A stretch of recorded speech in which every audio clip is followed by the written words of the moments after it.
Alors Lavalette, 47 ans, député du Var, est devenue une des personnalités politiques incontournables du Rassemblement national. Découverte par le grand public lors de la dernière élection présidentielle, Certainement pas vos avec la France Insoumise, c'est plus de cannabis, moins de police. Lavalette s'est forgé une solide réputation de puncheuse sur les plateaux télé comme à l'Assemblée nationale. Hier, permettez-moi de faire le point sur votre travail. Chaos au Stade de France, mensonge d'État sur les supporters anglais, explosion des atteintes aux personnes, pire chiffre sécuritaire depuis des décennies.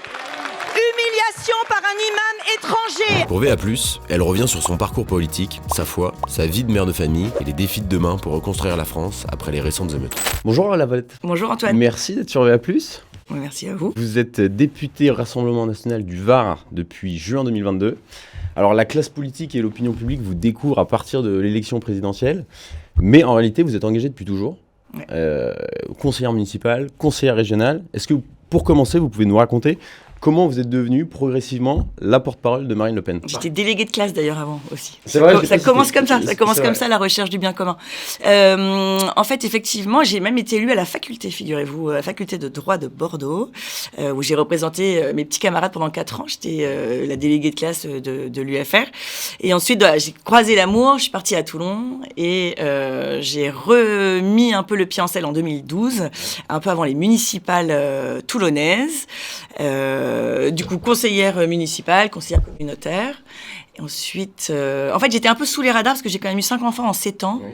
Et ça m'a pas mal occupée. Donc, j'allais moins à Paris. J'allais pas les grands raouts, les universités d'été, tout ça. Je trouvais que voilà, ma place était plutôt auprès de mes enfants. Et donc, j'étais un peu sous les radars. Et c'est vrai que quand on a fait... 2014 Alors, 2014, je suis élue aux élections municipales, à la communauté d'Aglo. Voilà, mais je fais mon petit taf tranquillou bilou. Après, donc, les municipales d'après repartent, il y a les sénatoriales et les départementales derrière. Ouais. Et du coup, je suis 2e au sénatorial, 2e sur la liste des départementales derrière David Racheline, qui me fait confiance avec Thierry Mariani. Donc là, je fais leur campagne. Et un soir, et le soir de la défaite, alors que souvenez-vous, 7 sondages nous donnaient gagnants dans tous les cas de figure pour cette région qui nous a été volée par Renaud Muselier, qui a collectionné les étiquettes politiques comme d'autres des Pokémon. Il faut envoyer quelqu'un à la télé pour accuser le coup de la défaite. Et donc j'y vais. Et là, je leur dis que quand on fait 45% tout seul, on n'a pas perdu, vu que l'autre avait ratissé tellement large dans les fonds de tiroir. Et du coup, ça se passe plutôt bien. Moi, j'avais déjà un peu manifesté mon intérêt de faire des médias. Et voilà, ça se passe plutôt bien. Je dis que j'aimerais faire des médias, que je suscite... Et c'est comme ça que Marine Le Pen vous repère? Je crois même que c'est Marie-Caroline Le Pen, figurez-vous, qui m'a repéré ce soir-là sur les réseaux sociaux. Et qui en a un peu parlé de fil en aiguille. Et puis j'ai été un peu briefée par Pascal Humeau qui à l'époque nous mettait aussi un peu en selle. Et puis Marine Le Pen me propose pendant la campagne présidentielle d'être porte-parole en charge du handicap, parce que j'ai une jeune fille handicapée, j'ai une Philippine qui a 18 ans, qui est trisomique 21. Et du coup j'accepte évidemment d'être sa porte-parole handicap. Ça se passe bien et assez rapidement je passe sa porte-parole de Marine Le Pen pendant la campagne. On fait une campagne absolument extraordinaire. Et puis voilà, qui se termine par 1 mois et demi après notre élection. Et donc, je suis porte-parole du groupe parlementaire. D'accord. Et comment est-ce que vous vous définissez politiquement? Si vous deviez simplement aligner des mots-clés qui décrirait votre engagement? Alors moi, je suis très bavarde, donc des mots, ça va être compliqué. En fait, je suis déjà issue quand même d'une famille militante, une famille qui a toujours eu le bien commun à cœur, une famille d'engagement et d'engagement pour la souveraineté nationale. Donc c'est vrai que j'ai quand même baigné là-dedans. Ça m'a toujours animée, puisque j'étais au FNJ quand j'étais plus jeune, où à l'époque déjà, je suis retombée il n'y a pas très longtemps sur un bouquin de Samuel Maréchal qui disait « Ni droite ni gauche, Front National ». Et je pense que c'est finalement ce que nous vivons exactement maintenant. Comment je me définis politiquement? En fait, j'aime beaucoup, pour tout vous dire, le slogan de Marine Le Pen de rendre aux Français leur pays et leur argent, c'est-à-dire s'occuper à la fois de l'enjeu civilisationnel, évidemment, auquel nous sommes confrontés, puisque quand même notre civilisation population est bien mise à mal avec des coups de boutoir, notamment de l'islam politique en permanence, et quand même ce souci de la classe populaire, quoi, de la classe précaire qui rame. Et je pense que c'est en ça que j'ai trouvé en Marine Le Pen une famille politique dans laquelle je suis très confortable, parce qu'il y a ces deux jambes qui, à mon avis, sont fondamentales dans un engagement politique. Je pense que on en parlera peut-être tout à l'heure, mais il y a effectivement cette recherche de bien commun. La politique, c'est un peu la charité suprême. La patrie, c'est la grande famille. Donc, quand on est attaché à la famille traditionnelle, comme je peux l'être, cette grande famille qui est la patrie, évidemment, je me voyais pas ne rien faire. Donc, c'est vrai que, je pense qu'il y a un peu deux dimensions. Et d'ailleurs, ces deux dimensions, on les retrouve aussi dans le mandat du parlementaire. On est là pour défendre effectivement la France de façon macro, la France, sa civilisation, évidemment, tout ce qui fait que nous sommes français, et aussi des petites victoires. De temps en temps, vous arrivez à faire muter un flic parce que c'est compliqué pour lui, ou vous trouvez une place pour une enfant polyhandicapée où c'était compliqué. C'est un peu les deux dimensions, les deux niveaux qui sont très épanouissants quand on fait de la politique au Rassemblement national. C'est intéressant parce que donc, vous êtes engagé depuis toujours, vous avez connu ce parti avant qu'il devienne normalisé comme aujourd'hui. Bien sûr, ah oui. Donc comment c'était à l'époque ? Comment c'était sportif. Oui, rien à voir. On était un peu les parias de la République, parce que moi, ma première élection, j'ai fait une élection quand même. J'ai planté une maîtrise de droit parce que je faisais beaucoup les marchés. Ouais. Donc j'ai fait une élection à Bègles en 97 ou 98, je sais plus, au cantonal. D'accord. Je crois que j'étais la plus jeune qui se présentait.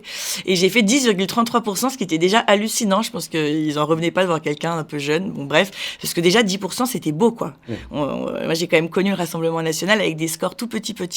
Mais, je vois autour de moi, mes parents, les amis de mes parents, les militants qu'on voyait, personne ne lâchait quand même l'affaire, étant persuadé qu'on était quand même dans la vérité. Et d'ailleurs, c'est ça qui est fou, c'est que 30 ans après, il y a des victoires idéologiques du Rassemblement national et même du Front national non-stop, quoi. Quand vous voyez que même sur l'immigration, tout le monde commence à faire le même constat. C'est un constat que Jean-Marie Le Pen faisait déjà il y a très longtemps. Et quand vous le disiez, c'était compliqué. Après, même le combat à la fac, c'était compliqué. C'est-à-dire, quand vous dites sportif... sportif, sportif, il y avait mon nom écrit sur les murs à la fac. Je me faisais casser la gueule. Fallait assumer, oui. On vous reconnaissait. Je me souviens d'une fois, j'étais devant les résultats et j'entends quelqu'un qui dit tiens, la Valette a pas une bonne note, je suis bien contente pour elle. Ça m'a un peu motivée pour le mois d'août où j'ai évidemment eu mon année en septembre, mais donc c'était déjà beaucoup plus compliqué, quoi. Il y a les gens le climat social était notamment à la faculté politiquement très compliqué, et puis c'était compliqué d'être au Front national. Et à cette époque-là, jamais vous vous êtes reconnu dans le programme du RPR, de l'UMP ensuite ? Non, mais je pense aussi qu'on est forcément un peu bien dans son milieu, je veux dire, d'éducation aussi, où moi j'étais persuadée qu'effectivement, et je le suis toujours, non, mais je vais vous dire pourquoi non, parce que comme à leur habitude, vous pouvez vous reconnaître un peu de temps en temps dans les idées du RPR, mais le problème c'est que dès que ces mecs-là sont au pouvoir, ils font l'exact inverse de ce qu'ils vous ont dit. Je veux dire... souvenez-vous, tout ce qui est arrivé, que ce soit sociétal ou que ce soit en matière d'immigration qui nous a mis dedans, la plupart du temps, ça vient de la droite, quoi. Ouais. Et Thierry Mariani en reparlait il y a pas très très longtemps. Dati a fait beaucoup de mal à la politique pénale. Donc en fait, ils sortent les gros bras quand ils sont en campagne. Effectivement, ça peut être, souvenez-vous, Sarko. On aurait pu croire à Sarkozy. Alors moi, j'ai pas cru, mais j'ai beaucoup d'amis évidemment qui y ont cru. Il n'empêche qu'il est rentré plus d'immigrés légaux sous Sarkozy que quand Lionel Jospin était Premier ministre. C'est le problème de cette droite-là, c'est qu'en fait, elle peut paraître attrayante, alors qu'au final, dès qu'elle est au pouvoir, elle fait l'exact inverse de ce pourquoi les gens l'ont élue. Donc non, finalement, être cocu de la droite, ça m'a jamais. Et pourquoi est-ce que Marine Le Pen au pouvoir, elle, tiendrait ses engagements ? Est-ce qu'il y a quelque chose relatif à la Ve République ? Finalement, c'est lorsqu'on est au pouvoir, on est incapable d'agir. Et pourquoi Marine Le Pen ne serait pas concernée par cette règle ? Eh bien, justement, parce que je pense que quand vous avez appartenu à un parti politique qui préférait perdre sur ses idées que gagner avec les idées des autres, le jour où vous êtes au pouvoir, vous avez la volonté politique de dérouler vos idées. Et ça, j'en ai aucun doute. Encore une fois, si j'avais le moindre doute, vous imaginez bien que je ne laisserais pas mon mari et mes 5 enfants, je ne viendrais pas brasser de l'air à Paris. Moi, si je suis là, c'est parce que je suis convaincue qu'une fois Marine Le Pen au pouvoir, et on va peut-être en reparler, je pense qu'on s'approche en plus de cet exercice du pouvoir, donc il y a une certaine gravité. Je suis certaine qu'elle aura la volonté politique d'exécuter les OQTF, par exemple, ces obligations de quitter le territoire français. Je sais que ça ne sera pas que des mots, mais on engagera des bras de fer avec les pays qui veulent pas reprendre leurs ressortissants. On coupera évidemment les visas, on coupera les transferts d'argent. Enfin, on mettra en œuvre les moyens suffisants, mais parce qu'on aura la volonté politique et peut-être aussi parce que justement, voilà, ça fait longtemps. Nous, on a l'habitude d'être des militants, on a l'habitude de ne pas faire, de ne pas aller dans le sens du vent. Voilà, nous, mais d'être dans l'opposition aussi. C'est pas, on préférait ne pas être dans l'opposition, mais je veux dire, on a quand même la carapace assez épaisse, quoi, mine de rien. Et c'est vrai que moi, je n'ai aucun doute sur le fait que tout ce que nous proposons, et d'ailleurs, nous proposons que des propositions que nous pourrons mettre en œuvre, parce que ça aussi, c'est pas la peine d'être grandiloquent si derrière vous vous en sortez pas.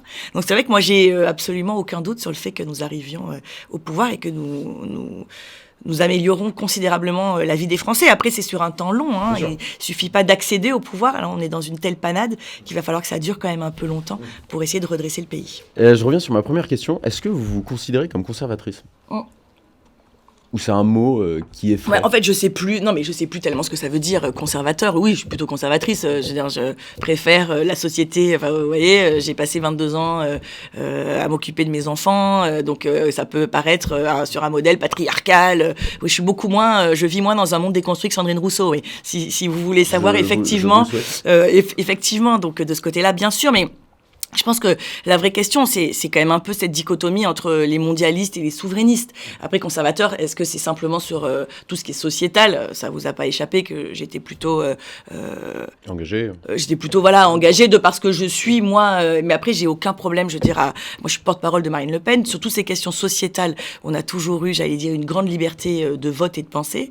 On sait que la société est tellement fracturée que d'ailleurs Marine Le Pen, pendant sa campagne, proposait un moratoire en disant non, tout ce qui est sociétal, là on n'y touche plus, on attend un peu que les choses passent. Donc c'est devenu un sujet secondaire. Enfin, secondaire, on sent qu'il y a une priorité. Non, c'est pas secondaire, c'est que là, je pense que la France est trop fracturée maintenant, évidemment, pour remettre des sujets sociétaux. Mais ceci dit, on va bientôt y aller avec la fin de vie qui va arriver à l'Assemblée nationale et ça va être effectivement, voilà. Et comment vous allez le groupe, comment va le... Alors, je pense que Marine Le Pen est très claire sur le suicide assisté. Elle a toujours dit que c'était, voilà, que la vie était sacrée et que ça touchait à l'intime. Donc, c'était toujours très douloureux parce que quand vous parlez aux gens, peut-être que chacun a vécu dans sa famille des moments très difficiles d'accompagnement d'un mourant. Et voilà. Nous, on est vraiment pour un redéploiement massif des soins palliatifs, puisque globalement, quand vous ne souffrez plus, vous n'avez plus envie de mourir.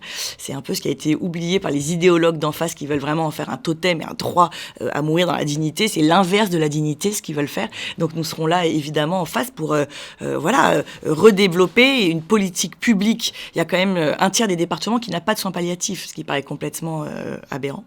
Donc voilà, après on aura une liberté de vote. Vous savez, le Rassemblement national, ça ressemble aussi à la France, donc dire dans son entièreté, et il peut y arriver sur ces sujets sociétaux que nous ayons certaines différences. Il y a quelque chose qui revient quasi systématiquement vous concernant, c'est que vous assistez le dimanche à la messe en latin. Dingue. C'est même dans votre bio Wikipédia. Ouais, c'est pas moi qui l'ai écrite, la bio Wikipédia, donc parce que j'aurais écrit les choses un peu différemment, je pense. Mais oui, je vais à la messe, j'aime le rite tridentin. Pourquoi, à votre avis, ça intéresse tant les médias de gauche ? Parce qu'ils essayent de me caricaturer un peu en disant ah là là mais bon, j'avoue que ça glisse un peu comme sur les plumes du canard. J'aime la messe de rite tridentin, voilà. Enfin, je fais pas des kilomètres pour y aller non plus. Oui. S'il y a la messe à côté étant voilà, j'ai pas de problème. Après j'ai été élevée aussi là-dedans, ce rite d'ailleurs ça renvoie un peu au bouquin de Mabrouk, de Sonia Mabrouk, qui parle du sacré et qui effectivement dit que cette liturgie traditionnelle tournée dos au peuple vers voilà, moi je m'y retrouve plus. Après, chacun fait comme il veut et je suis pas du tout dogmatique en la matière. Moi, c'est ma façon dans laquelle je me sens le mieux pour pratiquer ma foi.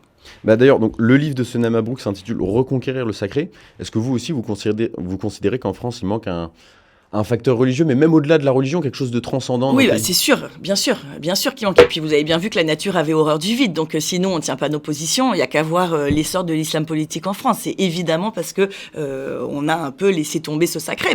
Quand ça fait 40 ans que méthodiquement toutes les strates, que ça soit l'école, essayent de déconstruire exactement ce que vous êtes, votre roman national, vous en arrivez à des gamins qui vont taguer sur nos monuments aux morts le nom de leur mort.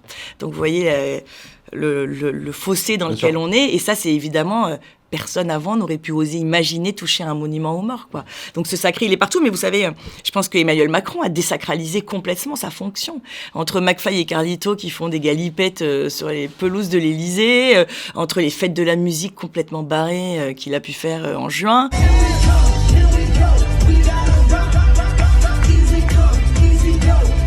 Il n'a de cesse, je pense, effectivement, de désacraliser. Et malheureusement, ça abîme la fonction, ça abîme aussi la République, et ça abîme la confiance que les Français ont, évidemment, dans leur politique. Donc à nous aussi de reconquérir tout ça. Et est-ce que la République est quelque chose de transcendant ? La République, en tout cas, pour l'instant, c'est ce qu'on a trouvé de mieux pour arriver à gouverner. Transcendant... Vous savez, je pense que... Parce que la question sous-jacente, ou plutôt le propos sous-jacent, c'est de dire qu'en politique, aujourd'hui, on parle plus de la République que de la France. Donc je vous pose la question, est-ce que vous considérez que la République est quelque chose qui peut vraiment transcender... Non, mais je pense que pour l'instant, la République, voilà, c'est... encore une fois... c'est plus compliqué que ça, parce que la République est laïque, mais la France est terre chrétienne. Donc vous voyez bien qu'il y a... Et puis la France a 2000 ans. Enfin, je veux dire, on a une tradition judéo-chrétienne qui est bien plus importante que ce qu'on veut nous faire croire. Et d'ailleurs, c'est très intéressant quand on voit le vocabulaire, la sémantique qui est utilisée par les gens de LFI. C'est même pas la Révolution française dont ils parlent, c'est carrément de la terreur. C'est de 93 dont ils parlent. C'est assez hallucinant. Que là, on voit bien encore deux France qui peuvent s'affronter. Nous, on renie pas les rois qui ont fait la France, ce grand héritage, évidemment. Et ce qu'on aime, c'est que dans nos villages, il y ait une église, une poste, un notaire. On aime bien quand même ce côté assez traditionnel. Après, je pense que sans transcendance de la République, il y avait quand même des valeurs, ne serait-ce que le respect du professeur, le respect qui ça apporte une petite transcendance quand même. Je veux dire, ils avaient beau être laïcs, ça pouvait être les hussards noirs de la République, mais il n'empêche que l'instituteur, il y avait ce respect qu'on pouvait retrouver dans les forces de l'ordre. Voilà, là tout est tellement à plat que là il n'y a plus rien de transcendant du tout, à part voilà ce qui nous anime évidemment, c'est de remettre la France en état, ouais, qu'elle retrouve cette place qu'elle a toujours eue quand même de grande puissance au sein du monde, et on voit bien que là ça patauge. Bien sûr. Je reviens sur votre foi. Il y a un procès idéologique qu'on fait régulièrement aux politiques, aux sympathisants de droite, c'est de manquer de charité, notamment envers les migrants, et le fait d'être incohérent avec certaines valeurs prônées, en particulier par l'Église. Comment vous répondez à cette accusation ? Par quelle démonstration vous expliquez à vos adversaires je suis hyper à l'aise. Je suis hyper à l'aise, puis il suffit d'écouter le cardinal Sarah, par exemple, qui en parle très bien, qui dit que finalement, l'homme a vocation à s'épanouir à l'endroit où il est né, et qu'effectivement, ce déracinement n'est pas bon. Et puis, vous pouvez reprendre Saint Augustin qui dit, alors j'ai plus la phrase exactement en mémoire, qui dit, mais dans la mesure où on ne peut pas s'occuper du monde entier, on a le devoir de s'occuper d'abord de celui qui est le plus proche de vous, que ce soit par une temporalité ou simplement parce que physiquement, il est plus proche. Et effectivement, je pense que la première des charités, c'est de s'occuper de son peuple. Et donc, j'ai aucun scrupule, aucun mal. Et à mon avis, et encore une fois, je pense que quand le pape vous exhorte à une charité personnelle, je pense qu'il est tout à fait dans son rôle, mais quand il parle au pays, justement, sur la crise migratoire, je pense qu'il se plante complètement. Il y a quand même ce côté rendre à César ce qui lui appartient. Il y a une laïcité, pour le coup, aussi, où lui, c'est très bien qu'il s'occupe de la foi, mais je pense qu'il est absolument pas... Il sort complètement, à mon avis, de son rôle quand il dit ça. Et en plus, je pense que c'est pas bien, quoi, parce que je pense qu'il y a qu'à avoir cette mondialisation sauvage, cette...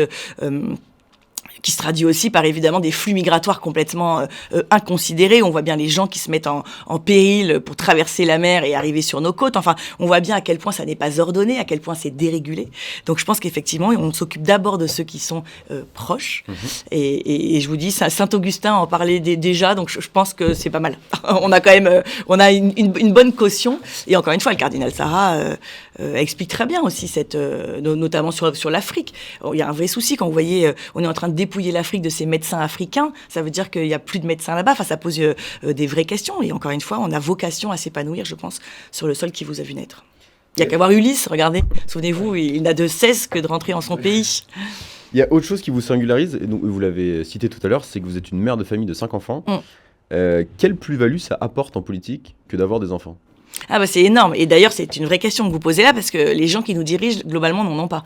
Emmanuel Macron n'a pas d'enfant, il n'est pas enraciné. Il fut un temps, je me souviens, où Juncker a pas d'enfant. Enfin, il fut un temps où quand on prenait les dirigeants au niveau de l'Europe, on pouvait en citer 10 qui n'avaient pas d'enfant. Ça change tout, en fait. Déjà parce que vous avez un enracinement, que finalement, transmettre la vie, c'est quand même un peu ce qu'il y a de... C'est un peu un cliché, mais c'est quand même un peu ce qu'il y a de plus beau, cet héritage, de le continuer. Et puis, ça vous permet d'être ancré, d'avoir les pieds sur terre. Moi, je peux vous dire que j'en suis à mon 3e Parcoursup. Je peux vous expliquer pourquoi c'est de la daube. Parce que concrètement, je sais que ça fonctionne mal, que c'est générateur de stress énorme pour les enfants. Non, parce que cet algorithme, votre enfant est noyé dans un algorithme qui est complètement incompréhensible. En plus, si par malheur il a été dans le privé, il va être un peu décoté parce qu'il faudrait qu'il ait les mêmes chances que celui qui était pas typiquement chez une fille qui avait fait qui était dans le privé au moment de son Covid, enfin du Covid, et l'école avait tout mis en œuvre pour qu'il y ait encore des cours, ce qui était quand même vachement bien. Du coup, ils ont dû être pénalisés parce que d'autres n'avaient pas eu cours. Donc vous voyez un peu, c'est complètement ubuesque. Donc Parcoursup, c'est un peu de la daube. J'ai une jeune fille handicapée, je peux vous dire qu'il y a 6 mois d'attente dans les dossiers à la maison départementale des personnes handicapées. Et quand vous vivez tout ça, ça parle aux gens en fait de partager leur quotidien. Moi, j'ai fait mon plein de courses vendredi. Je sais exactement ce que ça coûte. Et je pense que de partager les tracas du quotidien, et je pense que c'est un peu ce qui a fait mon authenticité. En fait, les gens se sont dit, tiens, et alors, quand elle nous parle, en fait, on se dit qu'elle vit la même chose que nous, et je pense que c'est chouette. Et pour revenir sur la famille, comment est-ce que cette thématique-là, et puis celle de la natalité aussi, intègre le programme politique du RN ? Il l'intègre fortement. Et d'ailleurs, vous l'avez bien vu pendant les retraites. Nous avons été les seuls à mettre la démographie sur la table. Et vous avez vu les cris d'orfraie, Sandrine Rousseau disant « laissez nos utérus ». On rêve. Alors que c'est même pas moi, c'est Bayrou qui disait que notre système de retraite ne fonctionnait que s'il y avait une industrialisation évidemment du pays importante, une productivité et évidemment une démographie. Il n'est évidemment pas question de forcer les gens à avoir une famille, mais il est question de les mettre en situation de pouvoir, sans crainte du lendemain, avec des allocations, avec... je me souviens, on avait une histoire de prêt qui devait être adossé à un autre prêt, mais qui aurait pu être bonifié. C'est-à-dire qu'on donnait ces 100 000 € à partir du 3e enfant. C'est quelque chose qui peut être évidemment incitatif. Que le 2e enfant soit une part fiscale pleine, ça change quand même évidemment votre feuille d'impôt. Voilà, pour que les Français, en confiance, refassent les enfants dont ils ont envie, en fait. Après les récentes émeutes, est-ce que vous trouvez qu'on parle suffisamment de l'autorité parentale ? Qu'est-ce que vous avez envie de dire aux parents dont les enfants étaient impliqués dans des pillages, etc. Est-ce qu'il y a un débat de société qui doit se monter autour de ça ? Déjà, évidemment qu'il y a un débat de société. Et puis, tout à l'heure, je vous parlais de victoire idéologique du RN. Mais enfin, ça fait longtemps qu'au Front National et au Rassemblement National, on dit qu'il va falloir toucher ces familles-là aussi au portefeuille. Et évidemment, en cas de récidive, ne plus donner d'allocation. Je veux dire, il y a un moment où c'est pas à la communauté nationale de payer pour des parents qui peuvent être défaillants. Parce qu'encore une fois, quand vous avez des gamins de 13-14 ans qui sont dehors, c'est pas normal. Après, le problème étant que maintenant, dans ces quartiers, en fait, à 13-14 ans, vous ramenez aussi de l'argent qui, finalement, arrange bien vos familles parce que les gens ont besoin de sous. Et donc, il y a toute cette histoire, évidemment, aussi de trafic de drogue auquel il faudra essayer de mettre des coups de boutoir et de réordonner ces quartiers et de donner à ces parents-là qui sont défaillants, parce que là on parle de parents défaillants, mais il y a aussi plein de parents qui vivent dans ces quartiers, même des mères célibataires, puisque souvent on dit oui les mères sont seules, mais il y a des mères célibataires heureusement qui élèvent très bien leurs enfants. Donc il faudra un débat de société, mais je veux dire dans son entièreté, ça va pas suffire de simplement parler de la responsabilisation des parents, elle est évidente, mais ce que je vous disais, il faut se poser la question aussi, comment est-ce qu'on en arrive à ce qu'un gamin de 17 ans fasse un refus d'obtempérer alors qu'il a 2 flics en face, qu'il est tenu en joue et qu'il se dit c'est pas grave, ça va passer crème. Il y a un vrai souci quand même, on est dans une société qui n'est plus ordonnée, parce qu'une société ordonnée, c'est une société où il y a une peur légitime du gendarme, et même pas une peur, mais un respect du gendarme, du pompier, des gens qui vous protègent, et on voit bien que dans ces quartiers-là, c'est plus du tout ordonné et plus personne n'a peur de rien. Et après ces récents événements, pour vous, quel est le grand chantier qui doit doit s'ouvrir sur la Le grand chantier, c'est déjà de se dire qu'il y a quand même effectivement dans ces quartiers des gens qui sont français mais qui ne se sentent pas français. Après, encore une fois, ça fait 40 ans, nous, qu'on dit que ça arrive.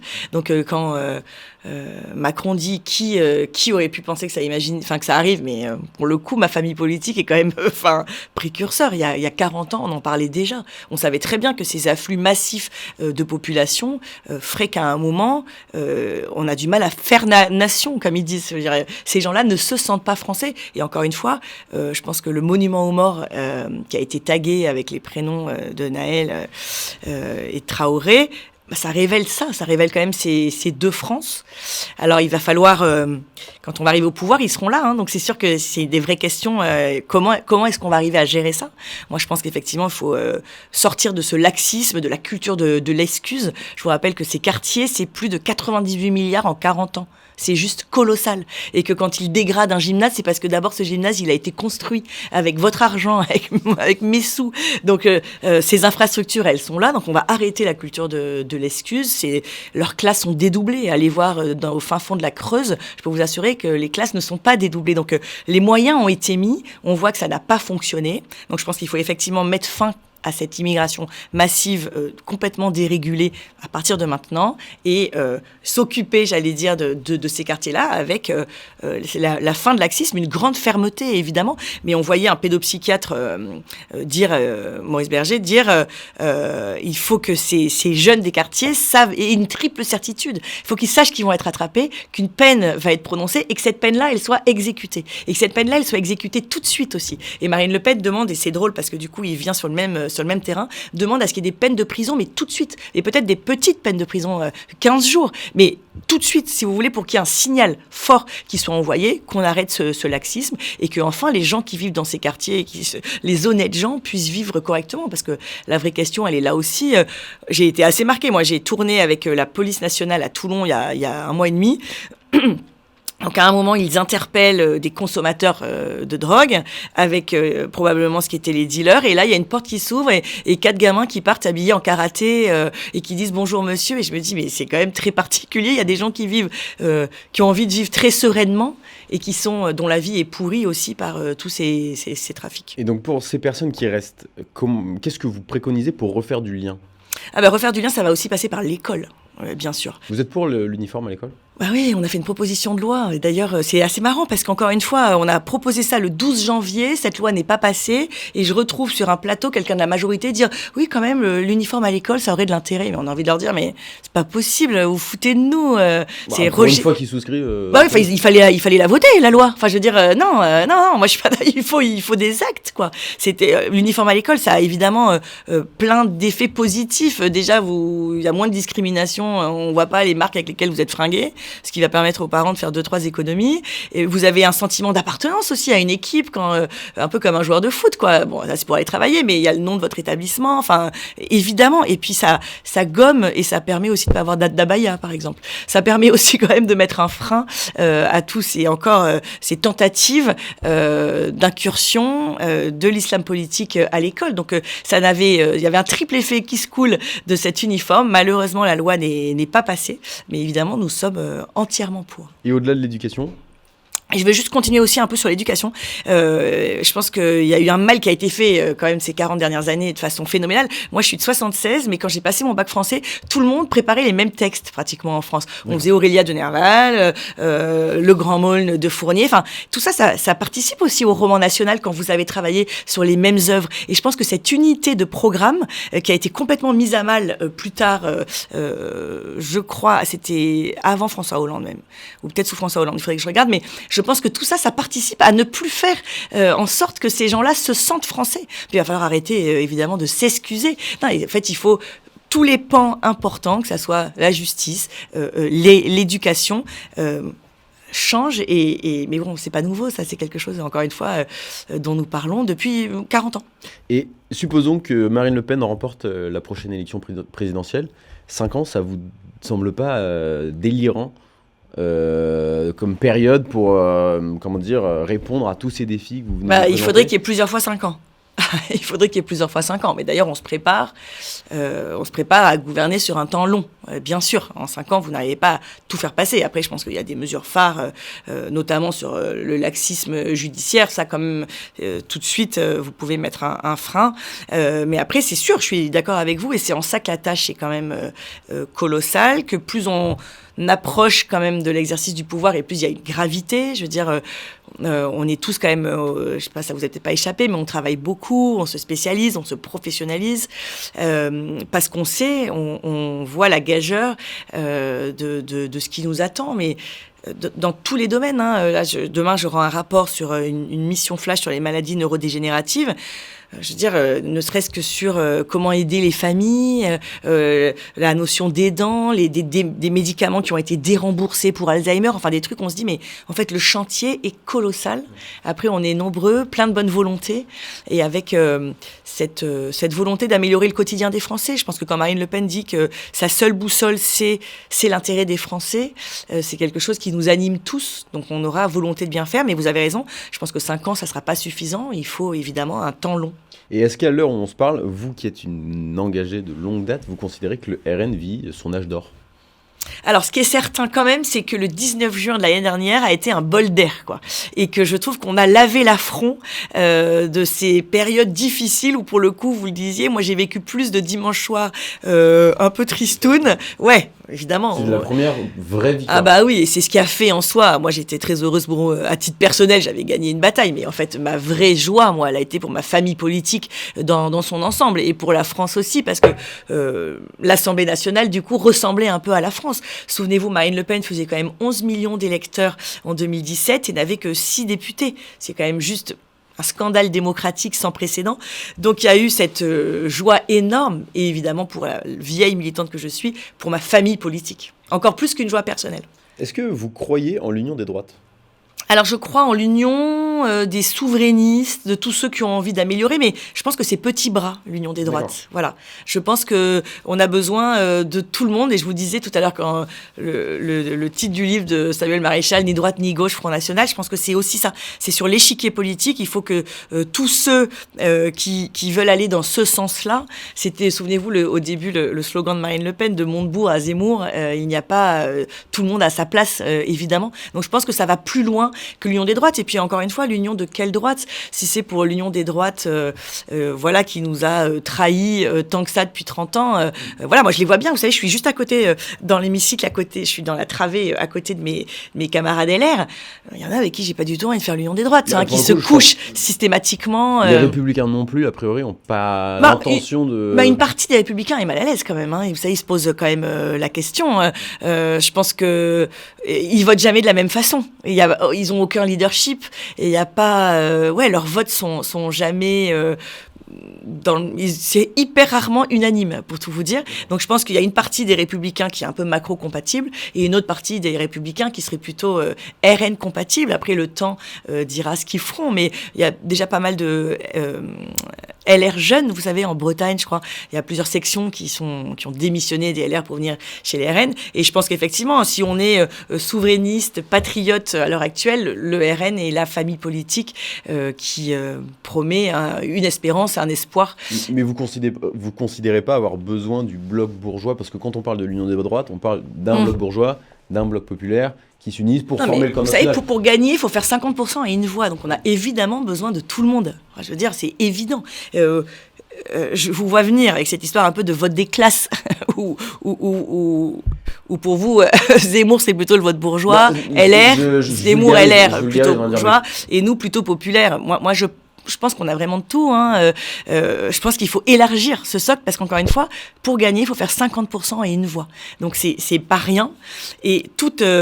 je veux dire, d'ailleurs, c'est en train de changer ça, parce qu'il y a quand même une porosité maintenant quand même dans cet électorat. Aussi parce que je pense que cette année à l'Assemblée a été une formidable vitrine pour nous, de voir qu'on était sur tous les fronts, qu'on était compétents, que nos 2 vice-présidents étaient des très bons vice-présidents. Donc je pense que ça a donné une crédibilité aussi que peut-être attendait ce bloc bourgeois dont vous parliez, et qui de temps en temps, il faut le dire, n'a pas envie de voter comme sa femme de ménage, quoi. Il y a quand même un petit côté...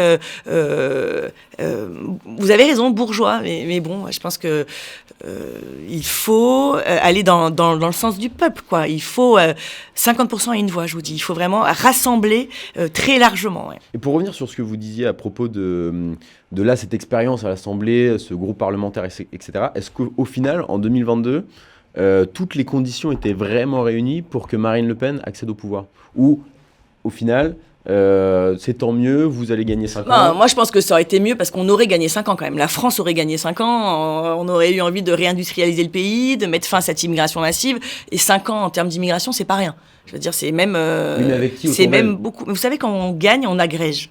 Déjà, je pense qu'il y avait des gens tout à fait compétents pour former un gouvernement dans mes collègues. Je dis pas le contraire, ouais. Simplement, peut-être vous créez aussi, c'est ce que vous disiez, une vitrine. Des conditions, bien sûr. Et d'ailleurs, c'était scandaleux de ne pas l'avoir avant, cette vitrine. Et effectivement, je pense que, en tout cas, c'est tout l'enjeu aussi de ce que nous faisons, c'est de montrer aux Français que ça fonctionne. Mais vous savez, ça fonctionne déjà dans les mairies. Quand vous voyez David Rachlin à Fréjus qui est réélu dès le premier tour, quand vous voyez Louis Alliot, ça se passe très bien. Quand vous voyez, je veux dire. Les maires RN sont réélus. Donc ça veut dire que la gestion RN, l'essayer, c'est l'adopter. Donc il n'y a pas de raison qu'au niveau national, évidemment, ça ne se passe pas de la même façon. Mais vous avez raison. Je pense que l'année que l'on vient de passer a été une vitrine formidable. Voilà, pour montrer qu'on avait des gens compétents. Là, en ce moment, il y a eu le projet de loi de justice. On a des avocats qui sont, je pense à Pascal Borde, à Philippe Schreck, qui sont tout à fait compétents et très bons dans la manière de mener les débats. Et effectivement, peut-être que c'est un peu ce qui manquait. Et ma dernière question sera, est-ce que vous êtes confiante? Et pour vous, d'un point de vue politicien, et pour la France en général? Parce qu'aujourd'hui, on a tendance à faire du fatalisme presque. Ouais. Est-ce que vous êtes optimiste? Alors moi, je suis déjà de nature assez optimiste. Ma maman pourrait vous le dire. Je suis plutôt toujours optimiste. Mais ceci dit, il y a des vrais signes quand même. Au niveau européen, même quand vous voyez, il y a quand même des peuples qui ont envie de disposer d'eux-mêmes. On voit bien qu'il y a un réveil des peuples. Et puis... au niveau national, je veux dire, on ne peut être que confiant parce que sinon déjà c'est la désespérance quand on voit la situation de la France. Et puis tous les gens que moi que je vois sur les marchés, alors vous allez dire le Var est patriote, certes, nous avons gagné 7 circonscriptions sur 8, donc on est effectivement un peu à la maison en terrain conquis, mais je pense que les Français voient bien qu'il n'y a pas de fatalité et que tout ce qui arrive là, c'est parce qu'il y a eu des mauvais choix politiques. Et ne serait-ce que la réforme des retraites ou ne serait-ce que les émeutes, c'est évidemment la conséquence de choix politiques. Et moi, je leur dis, et ils le savent, maintenant je pense qu'ils ont bien compris qu'un bulletin de vote, ça change tout en fait. Le bulletin de vote, c'est un signe d'espoir évident. Moi, je pense que nous apportons une alternative et une espérance forte. En tout cas, c'est comme ça que je le ressens. On est le premier groupe d'opposition. Les gens, en tout cas, on représente... Alors évidemment, les gens qui viennent me parler souvent sont plutôt... favorable, mais on représente quand même un espoir énorme et c'est aussi ça qui oblige et qui met une certaine gravité. Il n'est pas question d'arriver au pouvoir et de pas y arriver, quoi. Après, il faut évidemment ça, voilà, ce que je vous disais, ça oblige. Non, évidemment que je suis optimiste. Je pense qu'il y a plein de prémices, beaucoup de signes annonciateurs de la victoire de Marine Le Pen en 2027. Merci beaucoup. Merci à vous, Laure Antoine. Lavalette. Merci. À bientôt. À bientôt.